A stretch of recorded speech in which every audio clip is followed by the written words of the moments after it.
রাতভর ভয়াবহ রকেট হামলা চালালো ইরান পুরো ইসরায়েল জুড়ে।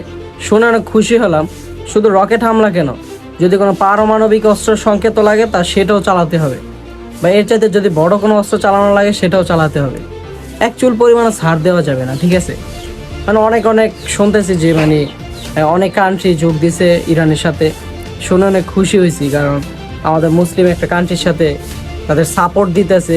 এর চাইতে খুশির কিছু হইতেই পারে না, যেটা আমি মনে করি। অনেক ভালো লাগছে জিনিসটা শুনে। তারপর আবার কালকে একটা নিউজ দেখলাম যে কি ওইটা ট্রাম্প ও নেতানিয়ার উপর খেপে নাকি যে রকেট হামলাগুলো করছিল, ওইটা যদি দেখানো যেত আপনাদের, কি বলবো, কালকে মনে করেন 3:54 আপনার যে রকেট হামলাগুলো করা হয়েছে ইসরায়েলে, প্রায় 36টার মতন একদম যেই কন্টেনার বক্সগুলো ছিল, যে কন্টেনার বক্সের সাথে যে বাড়িগুলো ছিল, ওইগুলো একদম ধুলোর সাথে মিশে গেছে।